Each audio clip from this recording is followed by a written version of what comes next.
Hey guys, tonight we're starting off no hat, no glasses because it's night vision content time.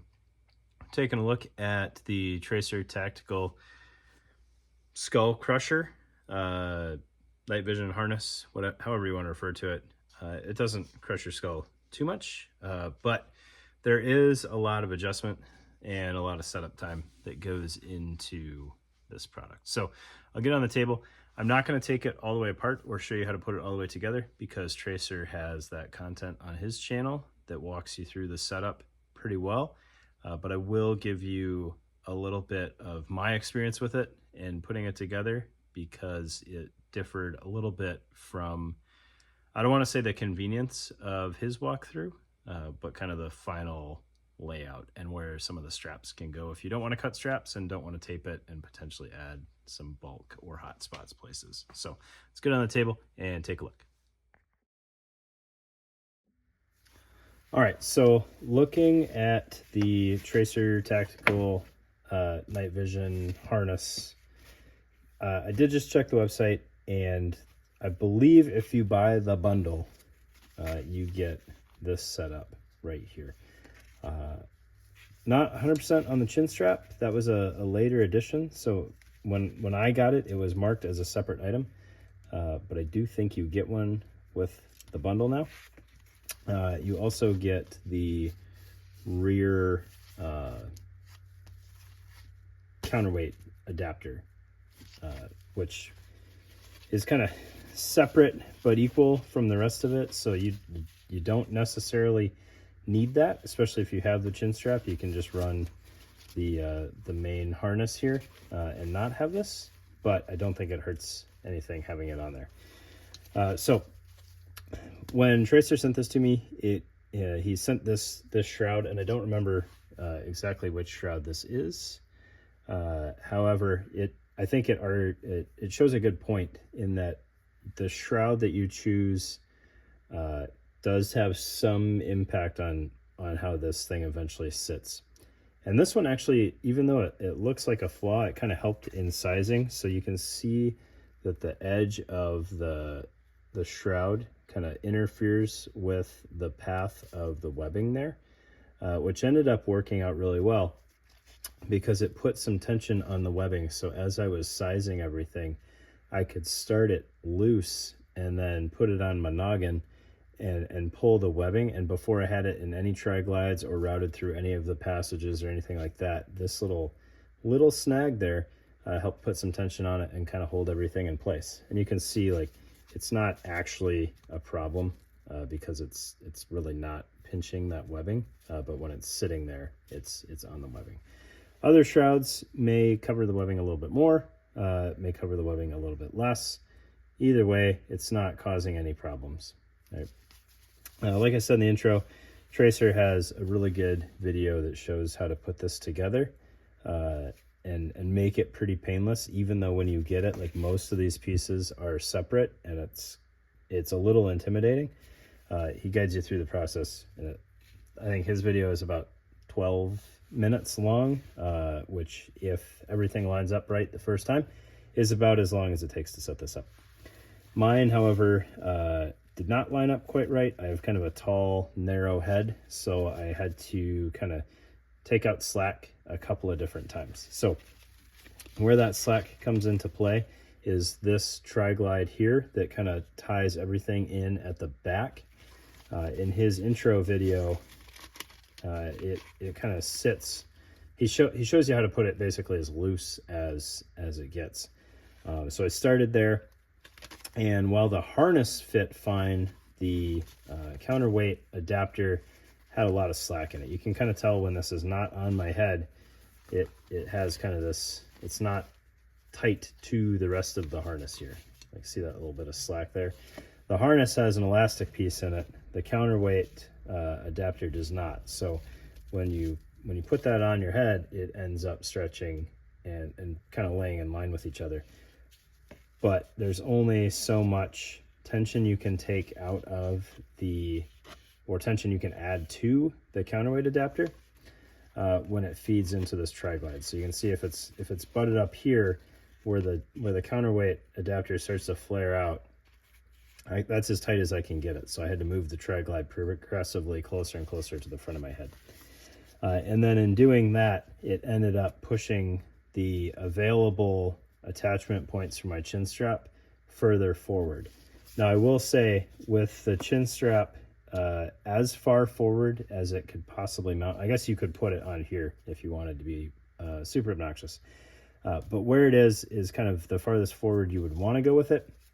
It still serves as a chin strap just fine. It doesn't add any discomfort.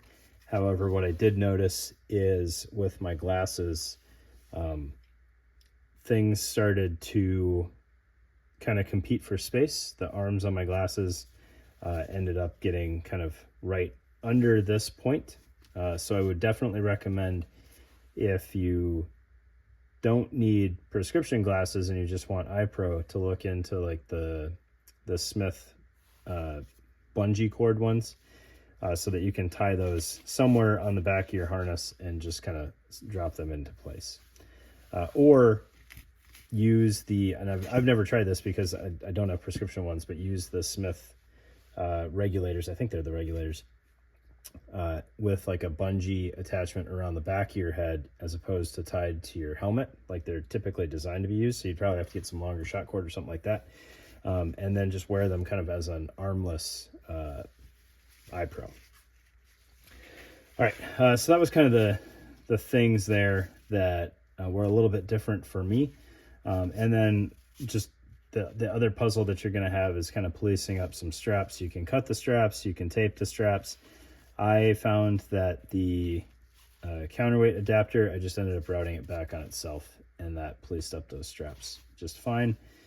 What was interesting is the chin strap, while it is absolutely fine and gives you a lot of adjustment for taller heads, what you don't actually have any adjustment in, unless I'm just being a silly goose and couldn't figure this out, is as you give yourself a longer strap, the tri-glide tends to move in the opposite direction that you need it to route the excess chin strap adjustment there. So right now I've just barely got it in there and it fits me fine. But if I needed to extend this chin strap anymore, that's not going to reach the tri-glide, and that just gets more and more amplified the larger you go. And that's because it is fixed to the tail end of this adjustment here. So as you try to slide the tri-glide closer to your adjustment strap, you end up having to double up this piece, and it just kind of all flows together kind of. So there's for sure an ideal size here, and I do have a tall head. If you don't have a tall head, you shouldn't have that problem. I was concerned, as I'm not a huge unCrusher fan, that there would be hot spots, especially with all the various tri-glides going on here. And I really didn't have any, other than where I was competing for space with the arms on my glasses. So traditional eye pro, you're going to have to just take a little bit of finagling and figure out where things are. Definitely go with like the flatter armed like Gators, or the M frames with the flat arms versus the old school round arms, just like you would when you're picking ear pro. What I didn't try though, and I apologize, I'll try this later and get a follow-up, is how this all fits together with ear pro, because I definitely didn't think to try that, or thought about it and then it escaped me. A couple other additional pieces that you can get with the set are the actual counterweight pouch here. So the counterweight pouch weaves in just however makes sense to you. You're going to attach it to this tri-glide here, and then over to this tri-glide here. You're just going to weave through those. The counterweight pouch, I believe Tracer has a video on YouTube about how to make some homemade counterweights to throw in here. The Ops Core counterweights should fit in here just fine. A row of taped together AA's or AAA's or CR123s will fit in here. And I think you could get some of the Nod Pods in here, but you might have to bungee them in because it's kind of a shorter profile there.